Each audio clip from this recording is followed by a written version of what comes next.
আপোনালোক সকলোৱে জানে যে বাথৌ ধৰ্ম এটি বহুত প্ৰাচীন ধৰ্ম হয়। বড়ো জনগোষ্ঠীৰ এটা ধৰ্ম আৰু সেই ধৰ্মটো বড়ো জনগোষ্ঠীৰ লোকসকলে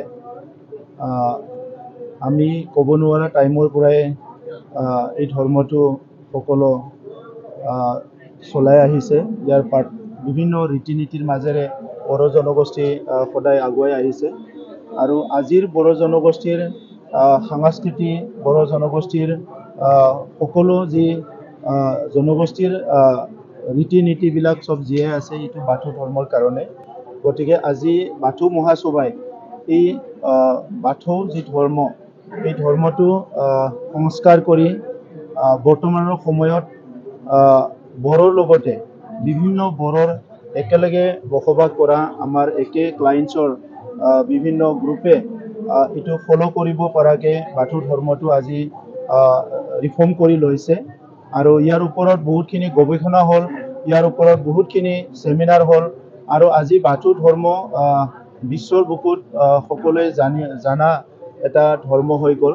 আৰু এনেকুৱা সময়ত এই বাথৌ ধৰ্মটো ভাৰতবৰ্ষত পপুলাৰ কৰাৰ কাৰণে আৰু বাথৌ ধৰ্মটোৰ প্ৰতি যিটো আমাৰ সন্মান, শ্ৰদ্ধা, এইটো চিৰযুগমীয়া কৰাৰ কাৰণে ভাৰতৰ গৃহমন্ত্ৰী অমিত শ্বাহ ডাঙৰীয়াক অহা 20 তাৰিখে যিটো গৌমা আৰজ বুলি কৈছে, মাছ প্ৰেয়াৰ, ইয়াত মুখ্য অতিথি হিচাপে আমন্ত্ৰণ কৰা হৈছে আৰু ইয়াত অসমৰ মুখ্যমন্ত্ৰী ডক্টৰ হিমন্ত বিশ্ব শৰ্মা ডাঙৰীয়াও ইয়াত অতিথি হিচাপে উপস্থিত থাকিব আৰু প্ৰায় 1 লাখ লোক ইয়াত একেলগে থাকি বাথৌ আৰজ কৰিব।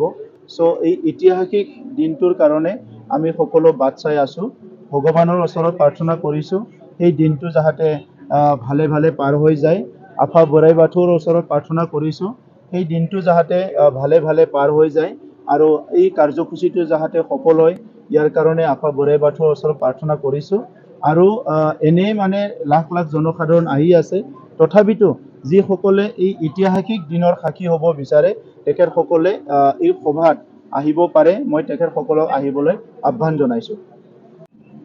চাওক, এই অধিৱেশনটো আমি সকলো জানো যে আজিৰ সময়ত আধ্যাত্মিকতাটো বাদ দি পেলাই সুস্থ সমাজ আমি গঢ়িব নোৱাৰোঁ। এইকাৰণে আজি বিভিন্ন ঋষিমুনিবিলাক, বিভিন্ন গুৰুবিলাক, বিভিন্ন ধৰ্মীয় অনুষ্ঠানবিলাক সদায় ব্যস্ত হৈ পৰিছে যে নিজৰ ফলোৱাৰসকলক, যিসকলে ফ'ল' কৰে, যিসকলে বিশ্বাস কৰে, এই সকলক মানে কেনেকৈ ৰীতি নীতি সংস্কৃতিৰ লগত তেখেতসকলক মানে দীক্ষিত কৰাৰ লগতে আধ্যাত্মিকতাটো বহুত বেছি গুৰুত্ব দিয়া হৈছে। কাৰণ বৰ্তমানৰ সময়ত মানুহ ইমান ব্যস্ত যে সদায় মানুহৰ এটা টেনশ্যন আহে।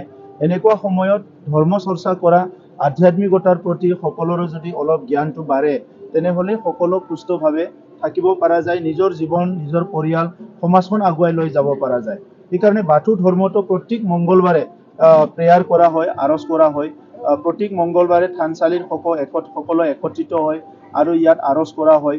গতিকে আজি বাথৌ ধৰ্মৰ বৰ্তমান যিটো কমিটি আছে, তেখেতসকলৰ পেৰেণ্টছ যিটো কেন্দ্ৰীয় কমিটি, মেইন কমিটি, ইয়াৰ লগতে লাইমন বুলি কয়, লাইমন কমিটি, লাইমন আফাদ আছে, মাইনাও আফাদ আছে, মহিলা কমিটি, সকলো মিলি পেলাই, লগতে দেউৰীসকল আছে, সকলো মিলি পেলাই আমাৰ জনগোষ্ঠীটোক মানে কেনেকৈ সংস্কাৰ কৰিব পৰা যায়, বিভিন্ন ভুল চিন্তাৰ পৰা সঠিক চিন্তাত কেনেকৈ আনিব পৰা যায়, তেনেকুৱা কামবিলাক কৰি আছে আৰু এইটো আজিৰ সময়ত অত্যন্ত দৰকাৰ বুলি মই ভাবোঁ। আমাৰ বাথৌ মহাসভাই বাথৌ ধৰ্ম এইটো যিহেতু বড়ো জনগোষ্ঠীৰ এটা সুকীয়া জনগোষ্ঠী, নিজৰ ভাষা সংস্কৃতি সকলো আছে।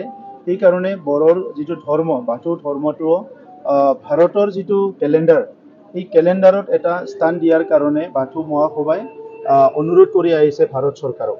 গতিকে নিশ্চয় এই অনুৰোধটো এতিয়াও বাথৌ মহাসভাই ৰাখিব আৰু আমি সকলো ৰাখিম যে ভাৰতৰ গৃহমন্ত্ৰী ডাঙৰীয়াক আমি সকলোৱে অনুৰোধ কৰিম যে অইন ধৰ্মবিলাকক যেনেকৈ এটা কেলেণ্ডাৰ থাকে, ঠিক তেনেদৰে এই কেলেণ্ডাৰত বাথৌ যিটো ধৰ্ম, ইয়াৰ কাৰণে এটা স্থান দিয়ে, ইয়াৰ কাৰণে আমি সকলো আহ্বান কৰিম।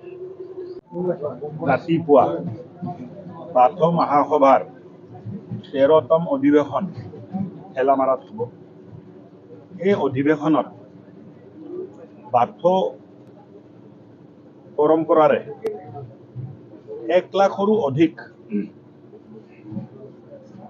বাথৌ পৰম্পৰাত বিশ্বাস কৰা লোকে নিজৰ পাৰম্পৰিক সাজ পোছাক পিন্ধি আৰজ কৰিব অৰ্থাৎ প্ৰাৰ্থনা কৰিব।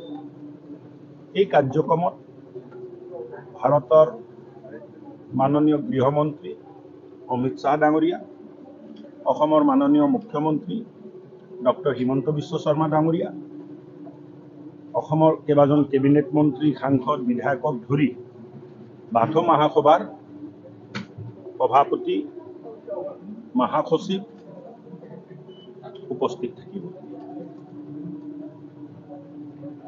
অসমৰ ভিতৰত পাৰম্পৰিক সাজ পোছাক পিন্ধি একেলগে 1 লাখ মানুহে কোনোদিন বাথৌ আৰজ কৰা নাছিল। এই প্ৰথম কাৰ্যক্ৰম ঠেলামাৰাত হ'ব, য'ত 1 লাখ মানুহে একেলগতে কাৰ্যক্ৰমত অংশগ্ৰহণ কৰিব।